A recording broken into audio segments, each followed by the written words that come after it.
اسلام فرماتے ہیں شوق عمر کبھی، شوق میری سواری ہے۔ شوق کا لفظ قرآن میں نہیں لیکن حدیث مبارکہ میں پایا جاتا ہے۔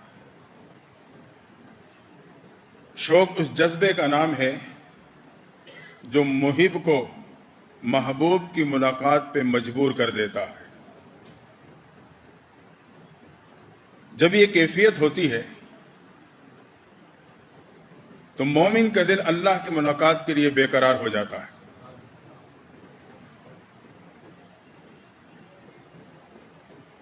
اس لیے اللہ فرماتے ہیں یا ایھا الانسان انک کادح الی ربک کدحا فملاقی، اے انسان تو درجہ بدرجہ چڑھتا جائے گا، آخرکار اپنے رب سے مل جائے گا۔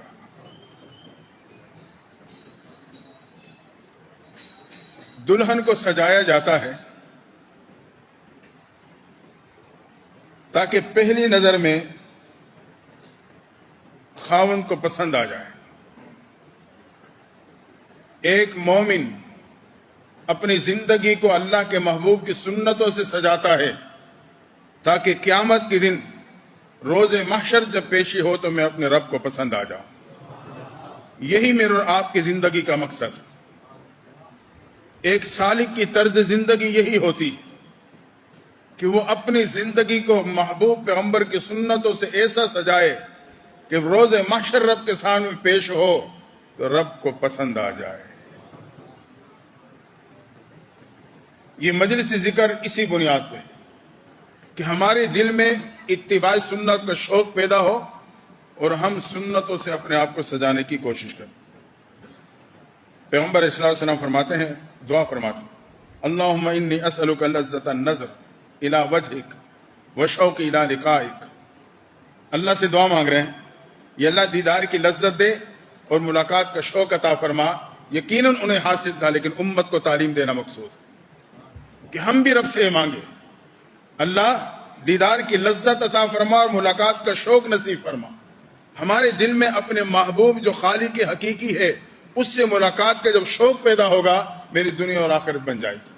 آج ہمارا اور آپ کا دل اس نعمت سے خالی، یہ جو ذکر میں چند لمحات ملتے ہیں اس کے یہی اثرات ہیں کہ دل میں رفتہ رفتہ اللہ سے ملاقات کا شوق پیدا ہونے لگتا۔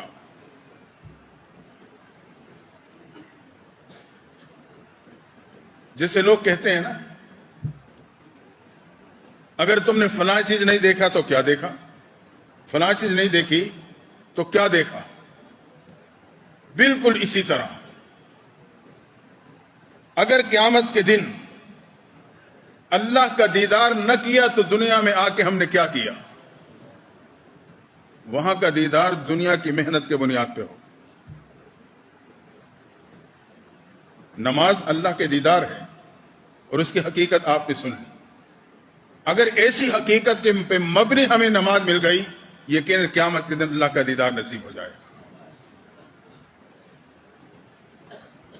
پیغمبر علیہ السلام حضرت عمر فاروق رضی اللہ تعالیٰ عنہ کے گھر، جو آپ کی سسر بھی تھے، حضرت حفصہ امہات المومنین، ان کے ہاں تشریف لائے ہوئے، رات کو آرام کے لیے لیٹے۔ ہمارے آپ کی ماں حضرت حفصہ فرماتی ہیں کہ کچھ دیر بعد میں نے اپنے رخسار پہ کوئی گرم چیز محسوس کی۔ میں نے دیکھا تو محبوب پیغمبر رو رہے تھے، ان کے آنسو مبارک کا قطرہ تھا جو میرے چہرے پہ ٹپکا۔ میں نے جب دیکھا تو میں نے فوراً محبوب سے پوچھا، اللہ کے نبی صلی اللہ علیہ وسلم، ما یبکیک، آپ کیوں رو رہے ہیں؟ فرمایا، حفصہ نہیں سن رہی ہو؟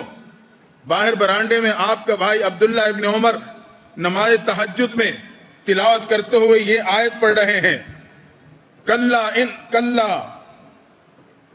انہم ان ربہم لمحجوبون۔ فرمائے یہ لوگ قیامت کے دن اللہ کے دیدار سے محروم ہوں گے۔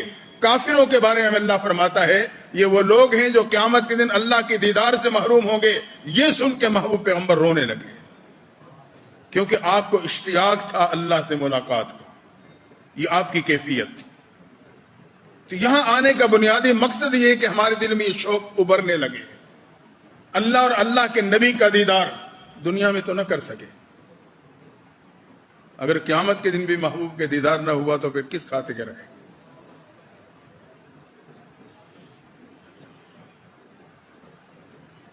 تو پھر محبوب پیغمبر نے فرمایا حضرت حفصہ رضی اللہ تعالیٰ عنہ سے کہ انا مشتاق ہوں، میں اللہ کے دیدار کا اشتیاق رکھتا ہوں۔ آپ اس اشتیاق کی وجہ سے ہی قرآن کی آیت سن کے رونے لگتے ہیں۔ جب محبت کامل ہوتی ہے شوق کامل ہو جاتا ہے، پھر انتظار ہوتی ہے مجلس ذکر پہ جانا ہے، خانقاہ میں پہنچنا ہے۔ یہ محبت کے نتیجے میں جو شوق پیدا ہوتا ہے وہ پھر باقی ساری مصروفیات کو پیچھے دھکیل دیتا ہے۔ پھر یہ بات آڑے نہیں آتی جی وہ کیا کریں، بس فلاں مصروفیت تھی فلاں مصروفیت تھی۔ اس کا مطلب ہے کہ یہ کام غیر اہم تھا، وہ کام اہم تھا۔ شوق کی کمی، محبت کی کمی۔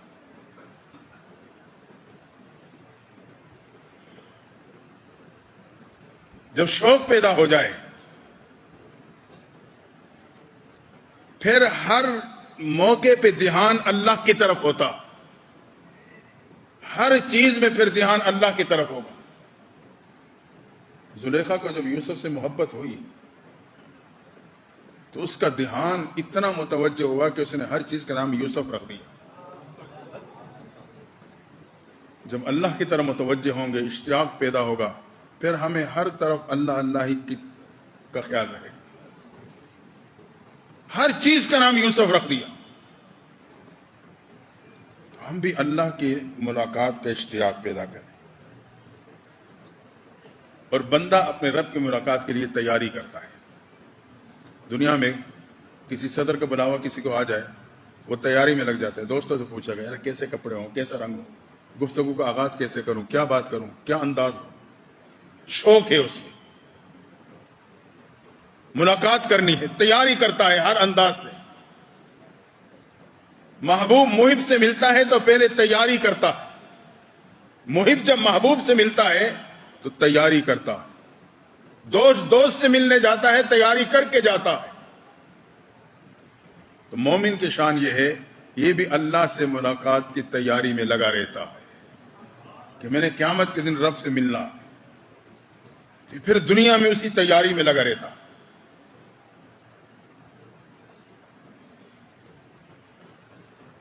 لیکن یہ بات بھی واضح ہے، ان اللہ ینظر الی قلوبکم، اللہ چہرے کی بناوٹ کو نہیں دیکھتا، لباس کی قیمت کو نہیں دیکھتا، دل کو دیکھتا ہے، یہ دل کو تیار کر کے آیا ہے یا نہیں۔ آج ہم ایک سیب کا دانہ جس پہ داغ لگ جائے، ایک داغدار سیب خریدنے کے لیے تیار نہیں، ریڑی پہ دیکھتے ہیں جو داغدار ہے تو اسے سائڈ پہ کر دیتے ہیں۔ تو داغدار دل لے کے رب سے کیسے ملیں گے؟ چہرے پہ داغ ہو دوست سے ملنے نہیں جاتا، اور ہمارا دل گناہوں کے داغ سے بھرا ہوا، ہم رب سے کیسے ملاقات کریں؟ کوشش کریں کہ گناہ ندامت کے آنسوں سے ہم اور آپ اپنے دل کو دھو لیں، دل کو صاف کر دیں، کیونکہ رب میرے اور آپ کے دل پہ نظر ڈالتا ہے۔ دل پسند آ گیا سمجھو کہ میں اور آپ پسندیدہ بن جائیں گے۔ لیکن ہم نے تو اپنے دل کو ٹریش کین بنا رکھا ہے، فلاں کی محبت، فلاں کی محبت، فلاں کی چاہت، فلاں کی چاہت، کوئی تخیلات کے بت ہیں تو کوئی پتھر کے بت ہیں، دل کو بھرا ہوا ہے۔ یاد رکھنا، دل وقف مال ہے، جو چیز وقف ہوتی ہے وہ اس کی خرید و فروخت نہیں ہوتی۔ رب کہتا ہے ان اللہ اشتری من المؤمنین من انفسہم، میں نے جنت کے بدلے میں اپنے بندے کے جان اور مال کو خرید لیا ہے۔ اس میں دل کا ذکر نہیں، اس کا مطلب یہ کہ دل کی خرید و فروخت نہیں ہوتی، یہ وقف مال ہے اور یہ اللہ کے نام پہ وقف ہے، اس کو بیچا نہیں جا سکتا۔ آج ہم اور آپ دلوں کے بیوپاری بنے کھڑے ہیں۔ یہ وقف مال ہے جو صرف اللہ کا ہے۔ اس لیے قلب عبداللہ یہ عرش اللہ ہے، بندے کا دل یہ عرش الہی ہے، اللہ اس میں سما جاتا ہے۔ اس لیے ہم اس دل کو ٹریش کین نہ بنائیں، اس کو صاف رکھیں، گناہوں کے داغ دھبوں سے اس کو محفوظ رکھنے کی کوشش کریں، ندامت کے آنسوں سے اس کو دھویا کریں۔ جب میرے دل صاف ہو گیا، چمک گیا، تو میرا رب خود اس میں سما جائے گا۔ تو یہ بات ذہن میں رہے۔ لیکن اللہ سے ملاقات کی 2 شرطیں ہیں۔ میں چاہتا ہوں رب سے ملوں، اس کی 2 شرطیں ہیں، قرآن بتلاتا ہے۔ من کان یرجو لقاء ربہ فلیعمل عملا صالحا، جو چاہتا ہے رب سے ملاقات کروں، رب کا دیدار کروں، نیک اعمال کرے۔ ولا یشرک بعبادت ربہ احدا، اور دوسری شرط یہ ہے کہ اللہ کے ساتھ کسی کو شریک نہ ٹھہرائے۔ صحیح عقیدہ اور صحیح اعمال، یہ 2 شرائط اگر میں نے مکمل کر لی، قیامت کے دن اپنے رب کا دیدار مجھے نصیب ہو جائے گا۔ اس لیے اپنے عقائد پہ نظر رکھیں۔ آج بہت کمزوری، عقائد پہ نظر رکھیں۔ عقائد درست ہوں گے تو اعمال کارآمد ہوں گے، عقیدہ خراب ہے تو اچھے اعمال بھی کارآمد ثابت نہیں ہوں گے۔ آج آپ جا کے دیکھ لیں، کافروں کو دنیا میں جا کے دیکھو، اخلاق اتنے خوبصورت، معاملات اتنے صاف ستھرے، عقیدہ خراب ہے، ایمان کی دولت نہیں، قیامت کے دن وہ اخلاق، وہ اعمال ان کے کسی کام نہیں آئیں۔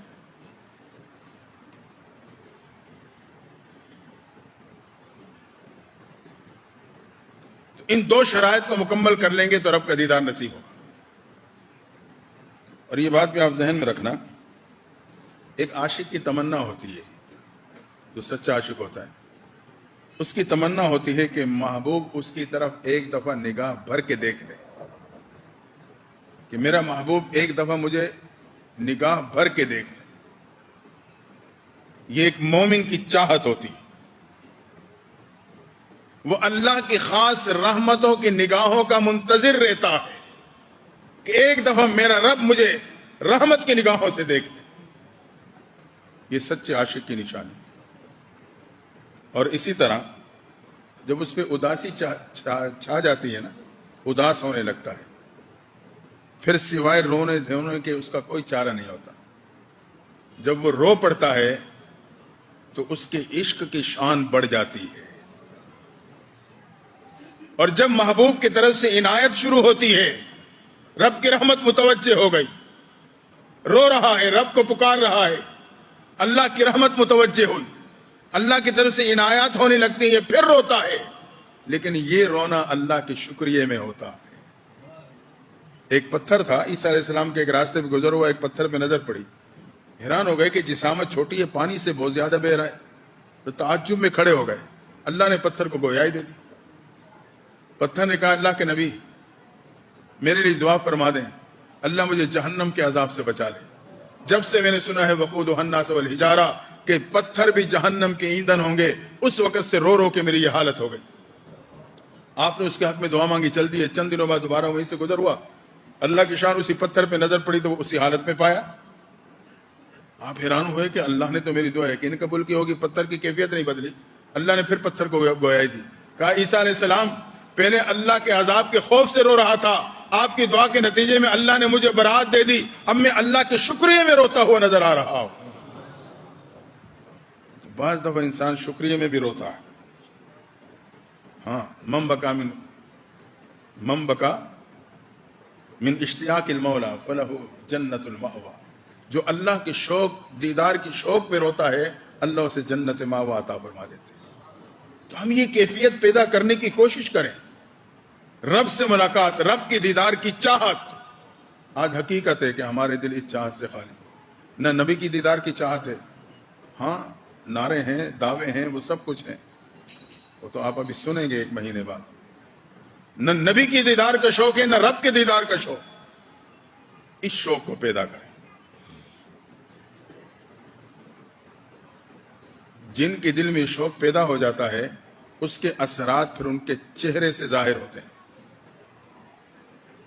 چند ہندو نوجوان ہیں، حضرت انور شاہ کشمیری رحمۃ اللہ تعالی علیہ گزر رہے تھے، ان کے چہرے پہ نظر پڑی، ان ہندوؤں نے حاضر ہو کے کلمہ پڑھ لی۔